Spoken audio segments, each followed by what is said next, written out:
Rain tapped against the windows of June Kim's small office. The lights in the rest of the building had gone dark hours ago. Only June remained, his eyes fixed on the data from the radio telescope. Something strange had appeared 3 nights ago, a signal that didn't match any known pattern. Not a pulsar, not a quasar, nothing in the books. June rubbed his tired eyes. At 32, he was the youngest professor in the astrophysics department at Seoul National University. His colleagues respected his work, but often joked about his long hours. The stars will still be there tomorrow, they would say. But June couldn't let go of this signal. It had appeared for exactly 6 minutes and 12 seconds, then vanished. The next night, same thing, and again last night. He glanced at the clock, 11:54 p.m. The signal should appear in exactly 6 minutes if the pattern held. A knock at the door made him jump. June frowned. The building was supposed to be empty at this hour. Security rarely came. To this floor. Yes? He called. The door opened, but the person who entered wasn't security. It wasn't a person at all. The being stood about 7 feet tall with silver skin that seemed to glow softly in the dim light. Its body was slender, with long arms that ended in 4-fingered hands. Its face had 2 large, dark eyes. A small, slit for a nose and a lipless mouth. June knocked over his coffee mug as he jumped to his feet. His heart hammered in his chest. "Please do not be alarmed," the being said in perfect Korean. Its mouth didn't move. The voice seemed to form directly in June's mind. "I am Envoy Nix of the Galactic Council. I have come for you, June Kim." June backed away until he hit the wall. "This isn't real," he whispered. "I've fallen asleep at my desk again." The being, Nix, tilted its head. "Your response is understandable but unnecessary. You are fully awake.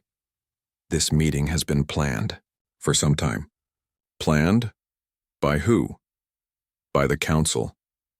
Earth has reached the necessary development stage. It is time for your world to join the Interstellar Council of Sentient Species. June's scientific mind began to overcome his fear. If this was real, a big if, then he was experiencing first contact. He should document everything, call someone, tell the world. He reached for his phone. "That would be unwise," Nick said. "Global announcement of our existence will come, but not tonight. Tonight is about you, June Kim." "Me? Why me? I'm nobody important." "That is incorrect. You were selected by a complex algorithm that evaluated all humans for the optimal balance of intelligence, empathy, curiosity, and diplomatic potential. You are to be Earth's representative to the Council." June laughed, a sharp, nervous sound. "There must be some mistake. I'm just a scientist who studies stars. I've never even been good at office politics, let alone galactic diplomacy." Nix moved to the window and looked out at the rain. "Your signal detection was no accident. It was a test. You were the only human who noticed it and stayed with it.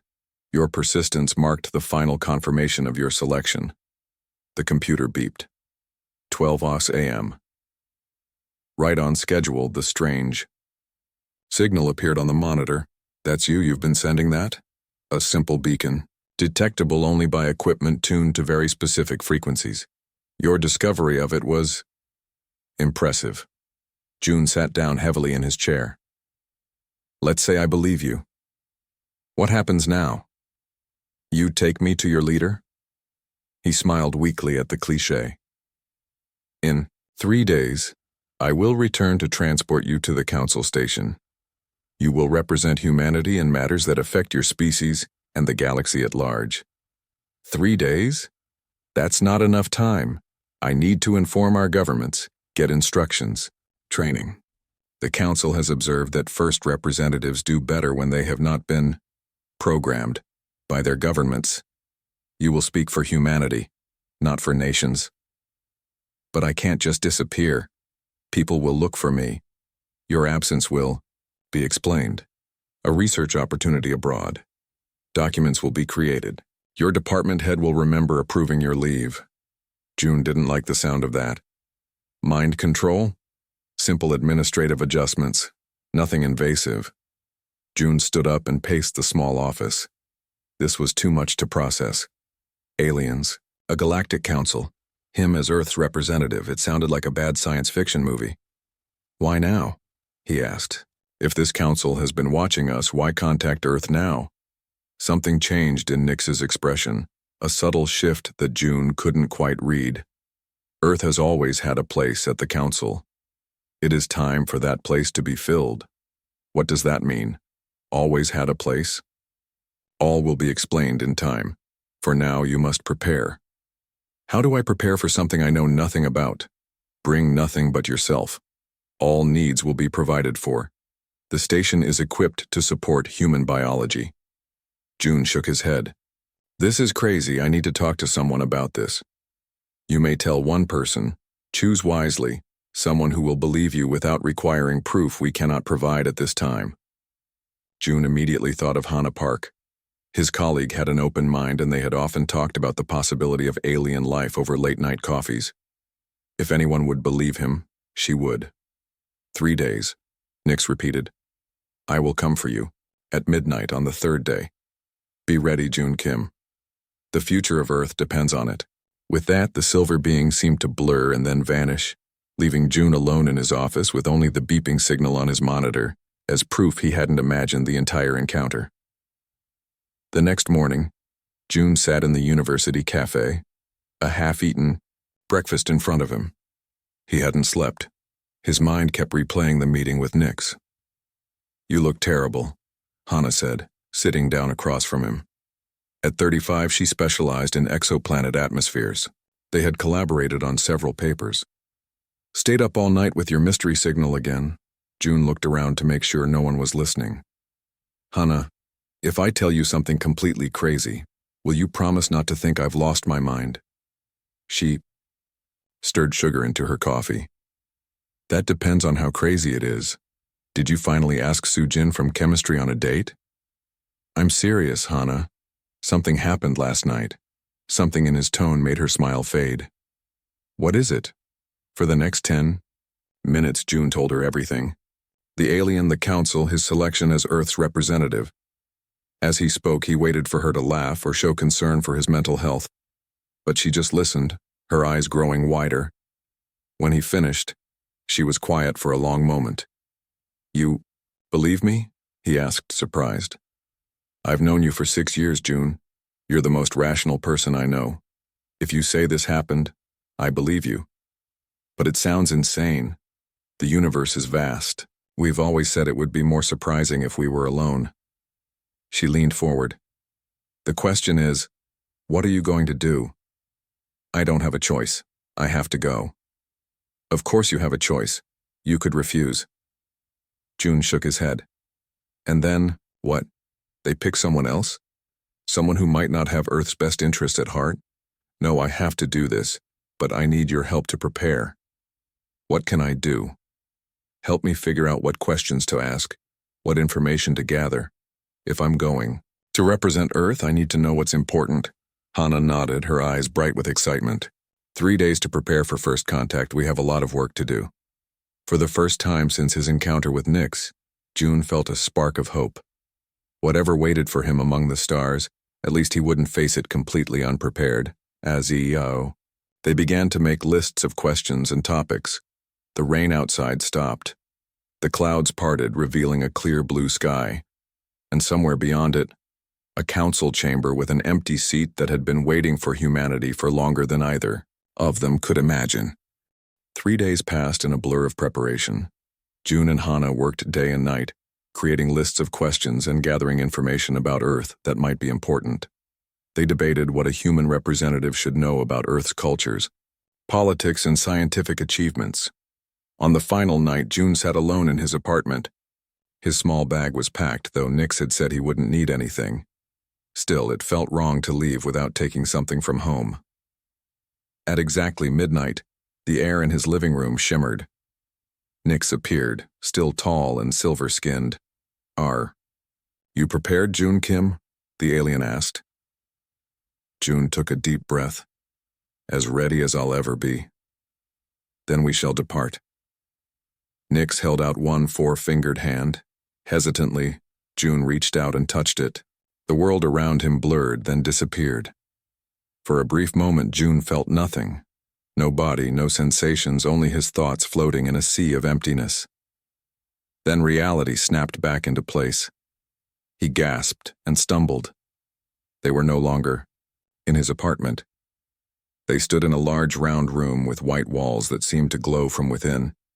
The floor beneath his feet was soft but firm, like standing on packed moss.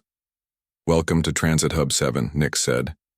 "This is one of many entry points to the council station." June tried to steady his breathing. The transit, whatever it was, had left him feeling strange, as if parts of him had arrived a second after the rest. What was that? How did we get here?" "Matter stream transport. Your atoms were converted to energy, transmitted, then reassembled. The discomfort will pass quickly." June wasn't so sure. He felt like he might be sick. "Where are we exactly?" "The station orbits a star you cannot see from Earth. By your measurement, we are approximately 218 light-years from your solar system." 218. June shook his head in wonder. "That would take thousands of years to reach with our fastest spacecraft.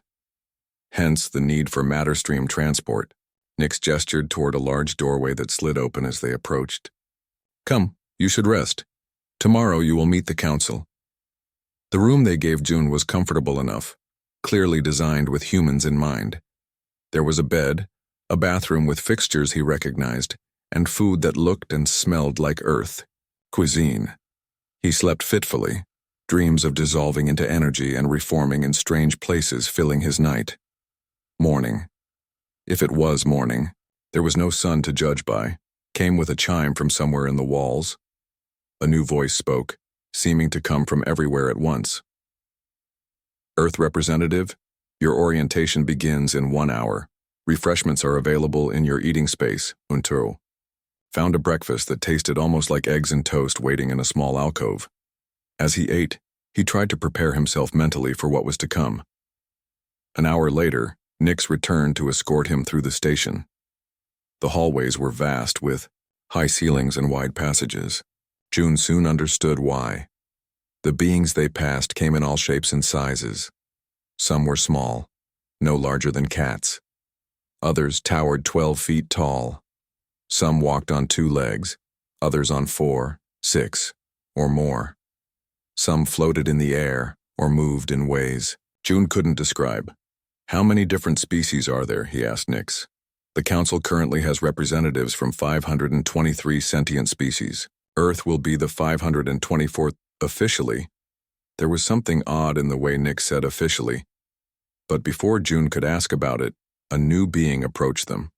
It looked somewhat like a dolphin, but with arms and standing, upright on a tail modified into something like legs. Its skin was blue-gray and glistened with moisture.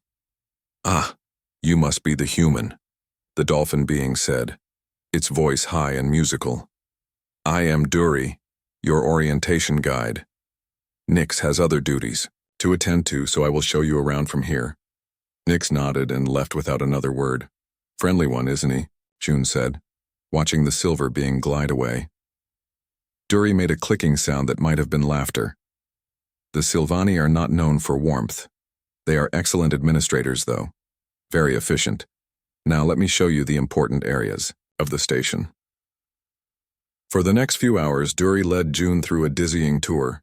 They visited food halls where hundreds of different species ate meals specific to their biology.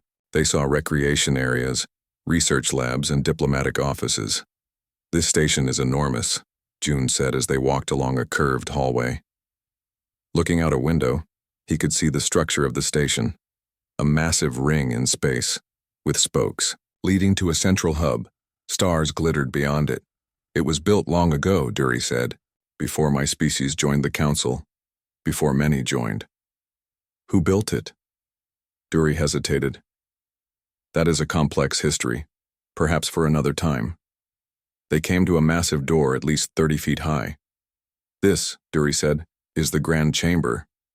This is where the full council meets for important matters. Lesser issues are handled by smaller committees." The doors swung open silently, revealing a vast circular room. Arranged in rising tiers like a giant amphitheater were hundreds of seats of different shapes and sizes. Some were clearly made for bodies very different from June's. Tomorrow, the Council will formally welcome Earth to the galactic community, Dury said. You will sit in Earth's designated seat. Which one is Earth's? June asked, scanning the many chairs. Dury pointed to a seat in the middle tier. It looked like a normal chair, sized for a human, unlike the seats around it, which were occupied by various beings busy with their own affairs. This chair was empty. That's odd, June said. It looks exactly like a human chair. How did you know what would fit us before we joined? Dury became very still. For a moment, June thought the dolphin-like being hadn't heard him. Dury? I asked. I heard you, Dury said, suddenly busy with something on a small device. The chair, specifications for human comfort were sent ahead. Come, let me show you. The viewing deck. The stars are very beautiful from there, but June wasn't so easily distracted. Wait, that chair looks old, not new, and everyone around it seems familiar with it. How long has Earth's seat been here? An older being passing by overheard the question. This one looked something like a tree, with bark-like skin and branch-like limbs. Small lights flickered through its surface like fireflies. The Earth seat? The tree being said in a deep, slow voice. It has been there for more than 1,000 years, young human. Waiting. Always. Waiting. 1,000 years?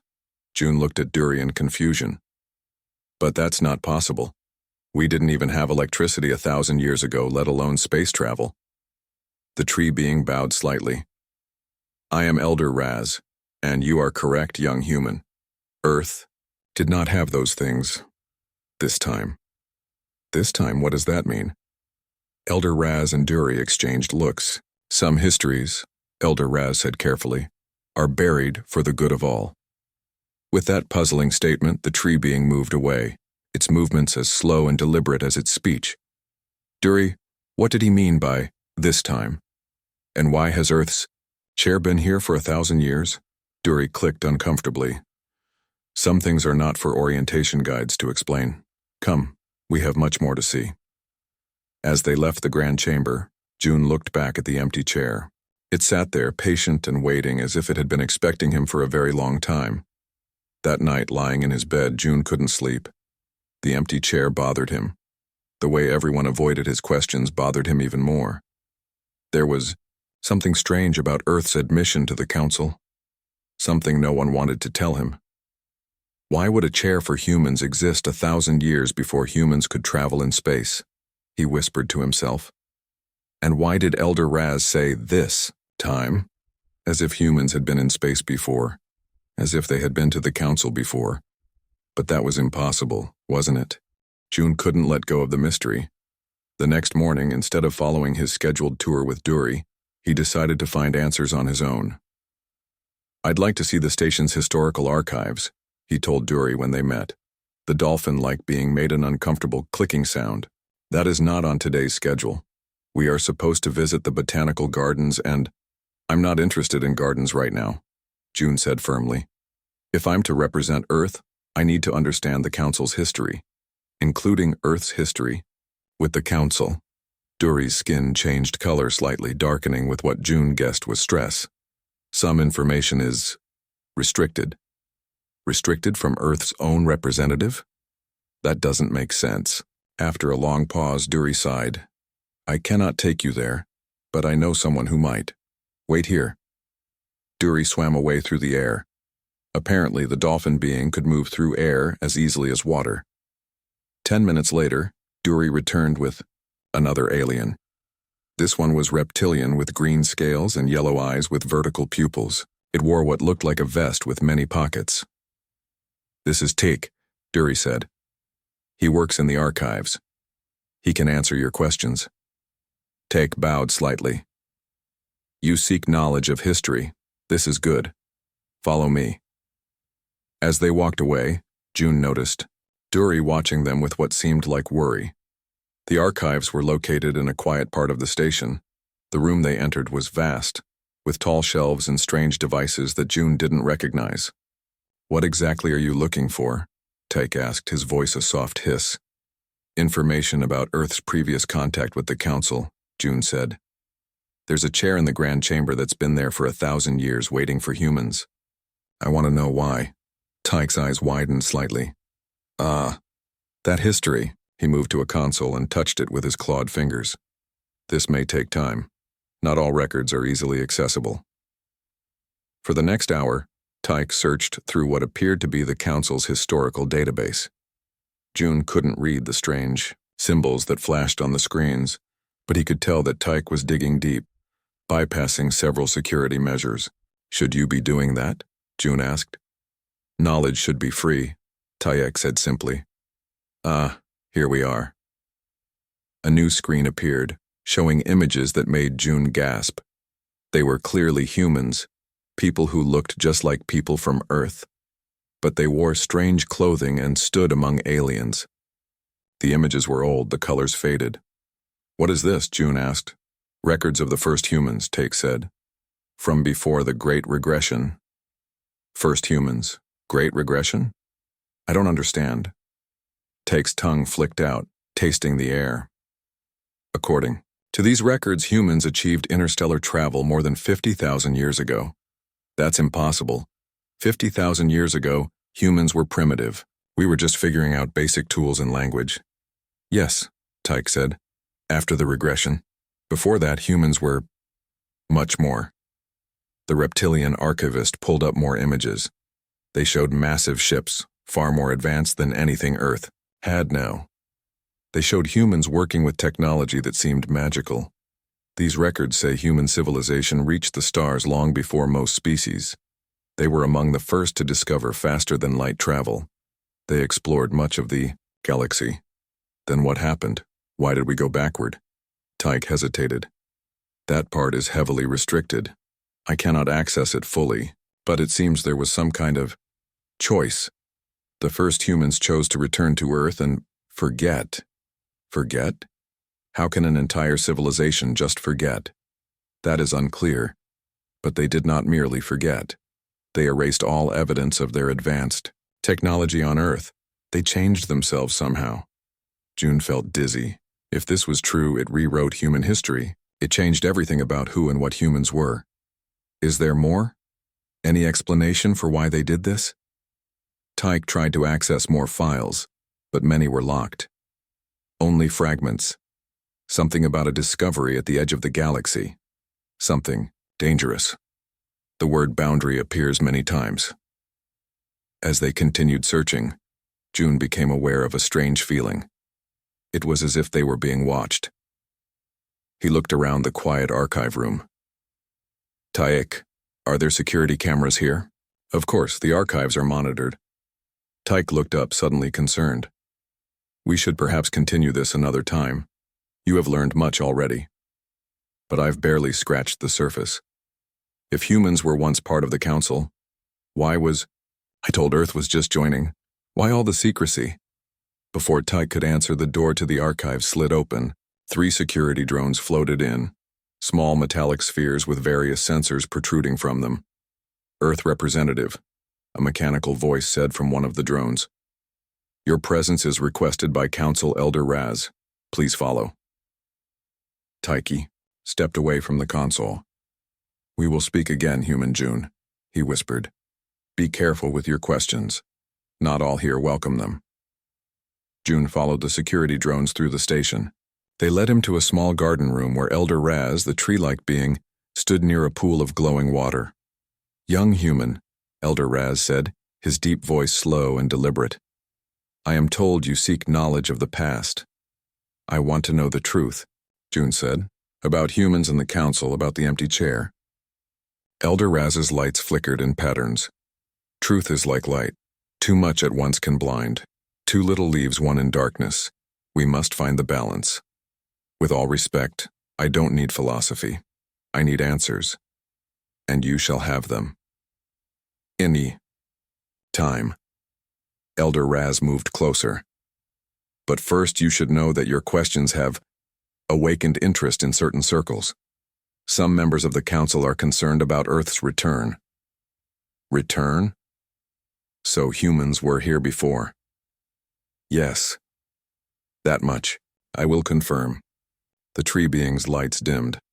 The rest must wait. For now, you should focus on your official duties. Earth's formal introduction to the Council is tomorrow. As June left the garden, he noticed the security drones following him at a distance. They would follow him everywhere for the rest of the day. That evening, Dury came to his room looking nervous. "You've caused quite a stir," the dolphin being said. "Half the Council is talking about you." "About me? Or about what I've been asking?" "Both." Dury moved closer and lowered his voice. "Listen, I shouldn't tell you this, but humans aren't just returning to the galactic community. Many species fear humans." "Fear us? Why?" "We've barely left our own solar system. Not your current technology. What you were. What you might become again." Dury swam anxiously in circles. The first humans weren't just members of the Council, June. They were its founders, its rulers for a time. June sat down hard on his bed, trying to process this information. "That's why my questions upset everyone. They're afraid of humans taking power again." "Yes. And no." Dury stopped circling. "They're afraid of why humans gave up that power in the first place. What was so terrible that the most advanced civilization in the galaxy chose to forget everything and start over as primitives?" June looked at Dury, suddenly understanding the weight of the mystery he was uncovering. "I need to find out, don't I? Not just for my own curiosity, but for Earth's future in the Council." "Yes," Dury said quietly. "But be careful. Some would prefer that humans never remember their past. They believe that whatever the first humans were running from is still out there, waiting." June slept poorly that night, his dreams filled with strange images of ancient humans among the stars. He woke early, determined to learn more before the formal council meeting. He found Tayek waiting outside his door. "You should not be seen with me," the reptilian archivist said. "But I found something important. Come quickly." They moved through quiet hallways, avoiding the main paths.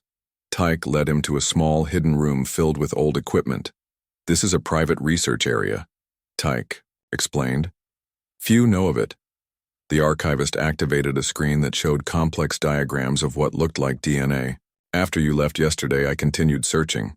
I found references to something called the genetic key." "What's that?" June asked, studying the strange patterns on the screen. The first humans did not simply leave. They built safeguards, hidden systems throughout Council space that would respond only to human genetic patterns, and they modified their own genetics before returning to Earth. Modified how? They encoded information, a key, directly into human DNA, information that would survive through generations, even as their civilization was reborn. June tried to make sense of this. "You're saying they put some kind of password into their genes?" "Our genes?" "Yes. Most of your DNA is what you call junk DNA. Parts that seem to have no purpose, but not all of it is junk. Some is code, a key waiting to be used." "Used for what?" "To activate ancient systems, to wake dormant technologies." Tayek's eyes gleamed with excitement. The first humans built much of the Council's infrastructure, including this station. They left back doors, ways for their descendants to regain control when needed. A chill ran down June's spine. "Are you saying I have this key? In my DNA?" "All humans do. But it needs proximity to the systems it was designed to activate. That is why Earth's representative was so important, why the empty chair waited so long." Before June could ask more questions, an alarm sounded. Red lights flashed in the corridor outside. "What's happening?" June asked. Tayek looked worried. "I do not know. This is unusual." They left the small room and entered the corridor. Station staff ran past them, looking concerned. "System malfunctions on multiple levels," someone shouted. Tayek and June followed the crowd to a main gathering area. Screens showed various parts of the station where equipment was activating on its own. Doors were opening and closing. Lights flickered. "It started an hour ago," a bug-like alien explained to the group. "Ancient systems are activating. Systems we didn't even know existed." June felt a strange, tingling sensation. He looked down at his hands and saw they were glowing slightly, a faint blue light pulsing under his skin. Tyke noticed it too. "It's happening," he whispered. "The key is activating. How do I stop it? I'm not doing this on purpose." "I do not think you can stop it. It was designed to activate when a human returned to council space after the correct amount of time had passed." As they spoke, June noticed people looking at him, some with curiosity, others with fear. Word was spreading. A door at the far end of the room opened and Elder Raz entered slowly, his tree-like form moving with deliberate steps. "Earth representative," he called. "Please come with me." June hesitated, then followed. Tyke tried to come along, but security drones blocked his path. Elder Raz led June to a high tower in the station. From windows that circled the room, they could see the entire ring structure of the station spreading out below them. "It is happening faster than we expected," Elder Raz said. His lights pulsed in patterns that seemed to match the blue glow now visibly running through June's veins. "What is happening to me?" June asked, his voice shaking. "The awakening. Your presence has triggered ancient protocols. The station recognizes you as a system administrator. I don't understand. The first humans built this station. They built most of the council's infrastructure. They created backdoors, ways to regain control if needed." Elder Raz's voice grew softer.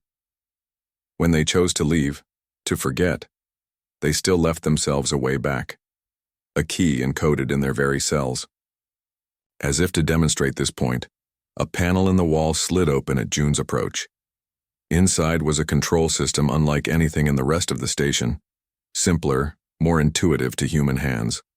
"Try it," Elder Raz suggested. June hesitantly placed his hand on the panel. Immediately, screens lit up around the room.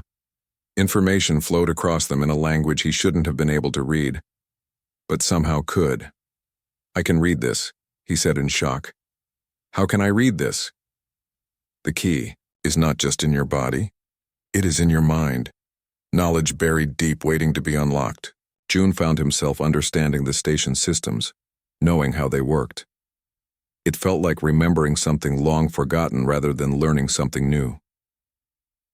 "The council is in panic," Elder Raz said. "Some members are calling for your immediate removal from the station. Others suggest more permanent solutions." "They want to kill me?" June stepped back from the control panel. "Some fear what your presence means, what you might unlock, the return of human dominance. But I don't want to dominate anyone. I just want answers. I know this. Which is why I brought you here, away from those who panic." Elder Raz's lights dimmed. "It is time you knew the truth, the full truth." The tree being moved to another panel and activated it. A three-dimensional image appeared in the center of the room, a map of the galaxy. The first humans were the third species to achieve interstellar travel. They were explorers, scientists, builders. They spread farther and faster than any before them. They helped younger species, shared technology, created alliances. The map showed human ships spreading across the galaxy, establishing outposts, meeting other species. They founded the Council 75,000 years ago. For 25,000 years, they led a golden age of exploration and discovery. "Then what happened?" June asked. "Why did they leave it all behind?" "They found something." Elder Raz touched the map, zooming to the edge of the galaxy. A section of space glowed red. Something at the boundary. What was it? A tear in the fabric of reality. A door to somewhere else. Somewhere hostile to life as we know it. June felt cold. Like another dimension? Yes. And the first humans discovered something terrible. Advanced technology, particularly faster than light, travel, was weakening the boundary between our universe and that other place. The more they used their technology, the thinner the barrier became. The implications hit June like a physical blow. So they gave it all up. They went back to Earth and destroyed their technology. They made themselves forget so they wouldn't be tempted to rebuild it. Yes, the most advanced civilization in the galaxy chose to become primitive again, to protect everyone. They established the Council to monitor the boundary and to limit technological advancement throughout the galaxy. And the empty chair? A promise. A reminder of their sacrifice. And the expectation that one day, when needed, humans would return. June looked at his hands. The blue glow had spread throughout his body now. Why now? Why was I brought here? Elder Raz's lights pulsed with what seemed like concern. Because the boundary is weakening again. Something is happening at the edge of explored space. Strange phenomena have been reported. We believe whatever waits on the other side is attempting to break through. And you need humans for this? Why? The genetic key you carry doesn't just activate old systems, it contains knowledge. Knowledge of how the first humans dealt with the boundary before. We need that knowledge now. A loud bang echoed through the station. Alarms blared again. What was that? June asked. Those who fear your presence are taking action. We must hurry. Elder Raz moved toward the door. Tomorrow you will take your seat in the council, the seat that has waited empty for 50,000 years, and you will help us face what comes. As they left the tower, June wondered what would happen next.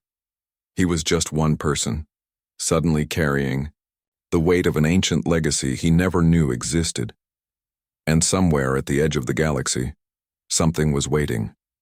Something his ancestors had feared enough to sacrifice everything they had built. The next morning, chaos filled the station. The malfunctions had spread, with more ancient systems activating. Some council members had already left, fearing what might happen. Others demanded emergency meetings.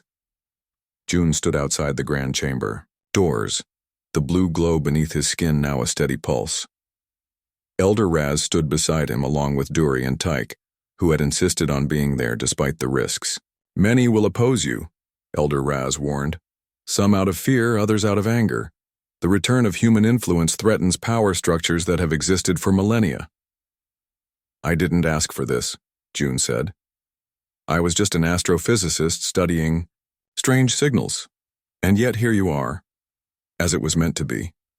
The massive doors opened. Inside, the grand chamber was in uproar. Hundreds of representatives argued in different languages, their translation devices struggling to keep up. When June entered, a hush fell over the room. The human comes, someone shouted. See how he glows with the awakening. Nyx, the silver-skinned being who had first brought June from Earth, stepped forward from a group of officials. Earth representative, Nyx said formally. Your presence has caused considerable disruption. Some believe you should be returned to Earth immediately. And you? What do you think? June asked. I think it is too late. The awakening has begun. Ancient protocols are in motion that cannot be stopped. A large insect-like being rose from the upper tiers. This human is dangerous. Look what his presence has done to our systems. Who knows what else he might activate? Others joined in, voices rising in fear and anger. Elder Raz stepped forward, raising his branch-like arms. Silence, the old tree being called. His voice, usually so slow and soft, boomed through the chamber. This human is not our enemy. He is our past returning to us in our time of need. What need? Called another representative. We have peace, prosperity, stability. We have complacency, Elder Raz countered. While the boundary weakens, we debate in comfort. The human return was foretold. It is happening now because it must happen now. June stepped forward, drawn by some instinct he didn't understand toward the empty chair, Earth's chair, that had waited for so long. As he approached it, the blue glow intensified. Stop him, someone shouted. Don't let him take the seat. But no one moved to interfere. They watched, transfixed, as June reached the chair and placed his hand on its arm. Instantly, a shock ran through him. Images flooded his mind. Stars, ships, faces of humans long dead. Knowledge poured into him like water into an empty cup. He gasped, overwhelmed by the sudden influx. What is happening to him? Duri asked, concerned. The final activation, Tyke said. The chair was the key to the key. June saw it all now. The truth was clear in his mind, as if he had always known it. The first humans hadn't just discovered a tier in reality. They had been studying it, trying to understand it. And in their research, they had made contact with what lay beyond, entities of pure thought, hostile to physical life. Entities that had begun to use human curiosity as a way to enter our universe. The harder humans had worked to seal the breach, the more these entities had learned from their efforts. It had become a terrible race. The more advanced the technology humans used, the more the entities adapted. Finally, the first humans had realized there was only one solution. Not just to stop using advanced technology, but to forget it entirely. To remove the knowledge from the galaxy so completely that the entities would have nothing to latch onto, nothing to learn from. They had created the Council to maintain less advanced technologies, to guide species along safer paths of development. They had encoded a warning and the necessary knowledge to face the threat again into their own DNA, a time capsule written in the language of life itself. And they had known, somehow they had calculated, that the threat would return in approximately 50,000 years. When the stars aligned in certain ways, when cosmic radiation patterns shifted the balance of forces at the boundary. Now June opened his eyes. The blue glow had faded, absorbed back into his body. But he felt different. He knew things he shouldn't. No, could see patterns he hadn't seen before. I understand now, he said, his voice carrying throughout the chamber. Understand what, human? Asked Nyx. Why my ancestors did what they did, and what we must do now. June finally sat down in Earth's chair. It fit him perfectly, as if made for him. Because it had been.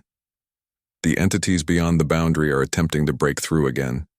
They've been learning, waiting, watching through the thin places in reality. Screens activated around the chamber, showing data none of them had seen before. Ancient monitoring systems dormant for millennia displayed readings from the edge of the galaxy. These sensors have been watching the boundary all this time, June explained.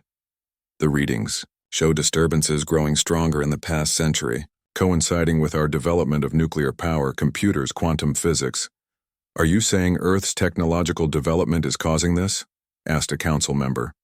Not causing it, but it's related. The entities are drawn to certain types of energy patterns, certain types of thought. The way we think about physics, about reality itself, creates echoes they can follow. Elder Raz moved to stand beside June's chair. What must we do?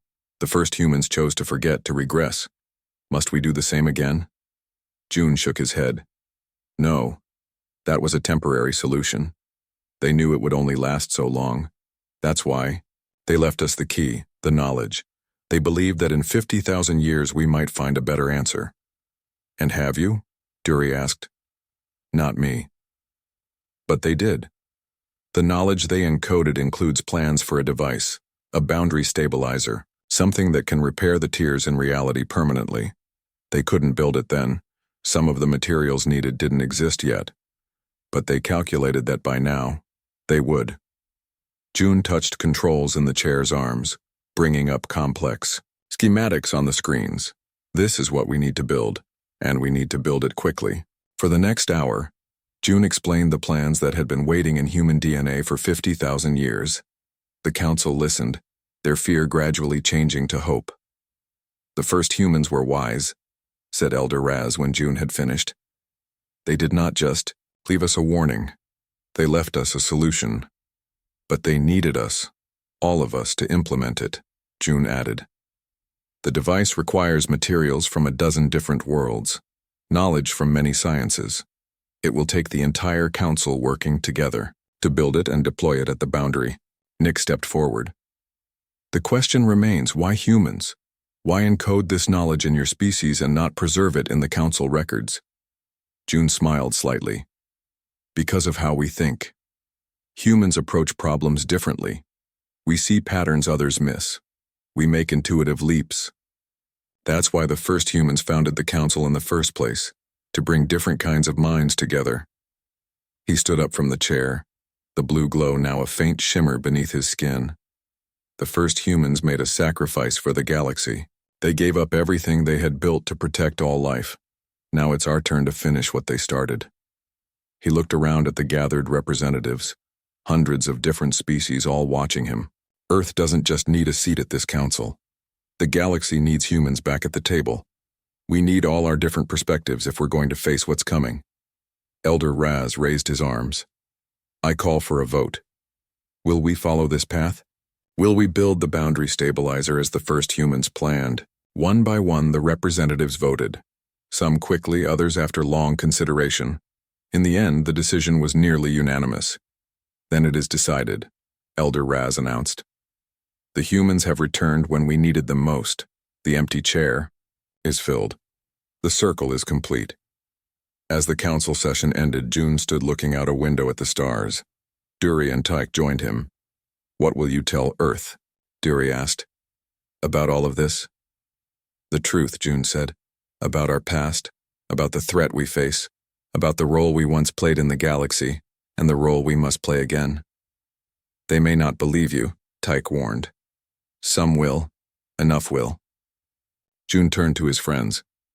The first humans chose to forget in order to protect everyone, but now remembering is the only way forward. He looked back at the empty chair, empty no longer. For 50,000 years, that chair waited for humanity to return to the stars, not as conquerors or rulers, but as guardians. That's the truth behind the empty chair. That's our purpose, the legacy written in our very cells.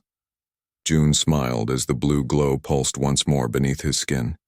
It's time for humanity to remember who we really are.